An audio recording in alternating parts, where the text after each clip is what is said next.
Assalamualaikum warahmatullahi wabarakatuh. Pada pagi ini kita sambung pelajaran kita PJPK tahun 2. Kita dah sampai unit yang terakhir ni. Jadi kita mulakan dengan bacaan umul kitab Al-Fatihah. A'udzubillahi minasyaitonirrajim. Bismillahirrahmanirrahim. Alhamdulillahirabbil alamin. Arrahmanirrahim. Maliki yaumiddin. Iyyaka na'budu wa iyyaka nasta'in. Ihdinas siratal mustaqim. Siratal ladzina an'amta 'alaihim ghairil maghdubi 'alaihim waladdallin. Amin. Wa qala rabbukum ud'uni astajib. أعوذ بالله من الشيطان الرجيم بسم الله الرحمن الرحيم اللهم افتح علينا حكمتك وانشر علينا من خزائن رحمتك يا أرحم الراحمين رب اشرح لي صدري ويسر لي أمري واحلل عقدة من لساني يفقهوا قولي أما بعد. Baik, cikgu harap semua dah bangun, sihat dah sarapan, dah mandi, Okey.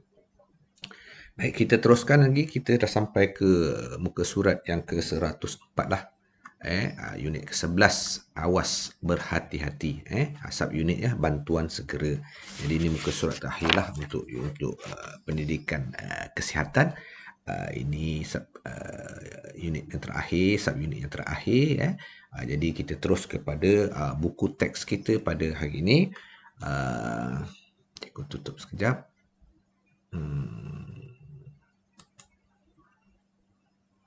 Yes, okey. Kita buka yang ni. Okey. Bantuan segera. Bantuan segera. Okey, ini dia. Apa maksud bantuan segera? Maksudnya kita membantu orang dengan kadar yang cepatlah. Tidak menunggu. Sebab kecederaan ini yang bagusnya bila kita cedera, kita terus menerima rawatan. Kalau lambat, susah. Kemalangan ni kalau kita berlaku, kita mesti segera. Kalau lambat, dia memang musnah lah. Apa-apa saja kemalangan lah. Yang menyebabkan lemas. Kalau kita lemas, contoh, kalau kita orang lemas, kalau kita bantu segera, mungkin dia boleh, insyaAllah dia akan hidup. Tapi kalau kita biarkan dia, lambat, tenggelamlah dia dalam air kan. Itu contohnya. Okey. Bantuan segera ni, kalau kita tengok buku kita ni, ke setempat ni, ibu adik terjatuh dari katil dan tangannya cedera. Bila jatuh dari katil, tangan cedera. Kita tak tahu. Mak dia tak tahu.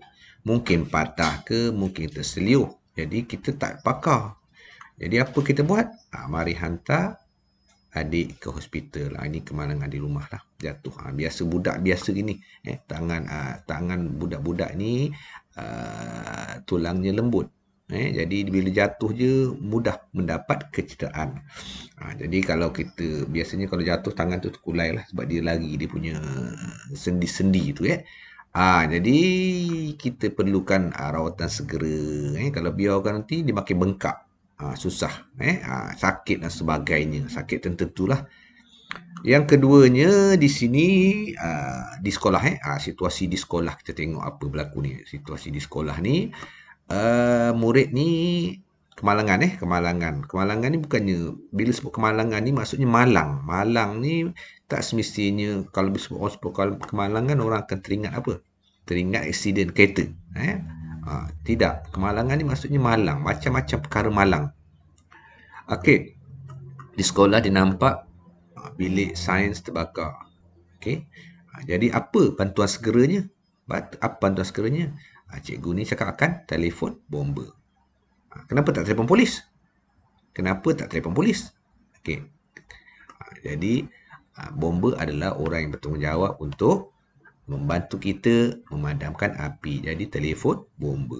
Jangan salah pula. Bantuan segera dia jangan salah. Terbakar, telefon pula polis dulu. Bolehlah polis menyiasat kemudiannya. Telefon bomba. Jadi kita ini bantuan segera dia. Okey. Seterusnya di tempat awam. Tolong ada orang tersepit di eskalator. Eskalator tu apa? Tangga ni lah, tangga yang bergerak ni. Ada yang naik, ada yang turun. Kadang-kadang kita pergi tu, dia tak naik pun, dia tak turun, dia stay je. Tu maksudnya dia tutup dah tu. Ataupun rosak dan sebagainya. Dia tutup, dia trik dia, tak jalan dia. Ni eskalator. Okey. Ada tersepit di eskalator, maksudnya kaki tersepit. Biasa siapa nak tolong? Telefon bomba, mari kita bantu dia. Okey, kita bantu dia. Telefon bomba dulu. Mungkin bomba lah biasanya. Sebab tu bomba ni panggil ada penyelamat dia punya motor tu. Jadi dia ada alat lah untuk membuka ni lah. Kalau nak tunggu dia punya pengurusan ni mungkin susah. Maintenance dia tu tak tahu.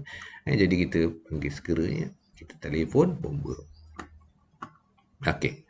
Soalan di sini ditanya, apakah yang akan terjadi jika tidak meminta bantuan dengan segera? Okey, apa yang akan terjadi jika tidak meminta bantuan dengan segera? Baik. Macam-macam lah macam-macam akan terjadi. Kalau tangan ni terseliuk, apa akan terjadi? Ada akan terjadi. Kalau terbakar ni biarkan, apa akan terjadi? Cuba kita fikirkan. Kalau terbakar satu tempat, apa akan terjadi? Mungkin dia akan merebak ke bangunan yang lain pula. Ini kalau tak tolong, apa akan terjadi? Yang pertama, orang ni sakit lah. Yang kedua, orang lain tak boleh guna lah. Ni sampai bila-bila selagi tak tolong dia. Sekali tak keluarkan kaki tersepit, sampai bila-bila lah orang tak boleh guna. Tentunya kaki dia mungkin cedera luka. Pernah kejadian di supermarket, anak tersepit. Jatuh sini. Ini bawah dia ni kosong ni. Kosong, kalau jatuh tersepit bawah ni dah rosak dan sebagainya. Ada yang mati di skeleton ni tersepit. Jatuh. Hasilnya budak kecil lah biasa gini. Main-main ni. Diseronok tengok benda ni berjalan. Jadi ni bahaya. Bukan tempat permainan ni. Kita perlu berhati-hati. Jadi cikgu ingat itu sampai sini sajalah pelajaran kita untuk hari ini. Jadi minggu hadapan kita akan mulakan tajuk-tajuk yang depan lah. Muka surat yang tajuk yang depan ni cikgu akan pilih lah. Daripada unit 1 sampai unit 8 nanti cikgu akan pilih mana-mana yang sesuai untuk kita PDPR. Yang ada juga yang tak sesuai sebab kita perlukan aktiviti kita kena buat. Jadi cikgu akan cari unit 1 sampai 8 ni mana yang sesuai kita gunakan dalam medium ini, dalam medium PDPR ini. Okey, jadi untuk hari ini cikgu tak bagi tugasan apa-apa. Berdasarkan tajuk ini, cumanya cikgu minta semua murid boleh ulang kaji balik tajuk yang kita dah belajar. Tajuk unit 9 ni 10 dan 11. Boleh baca buku muka surat 67 sampai 102 ni. Bukan suruh habis, baca secara santai. Hari ni sekejap ni bacalah 2 muka surat ke 3 muka surat, berhenti kejap, pergi minum, jalan-jalan sana sikit, sambung lagi. Kalau boleh habis hari ni, bagus, tahniah. Kalau boleh habis besok, tahniah juga. Kalau boleh habis lusa, tahniah juga. Jadi habiskan dalam seminggu ni, tahniah juga. Okey? Itu saja. Jadi jumpa lagi minggu hadapan, insya-Allah. Assalamualaikum warahmatullahi wabarakatuh.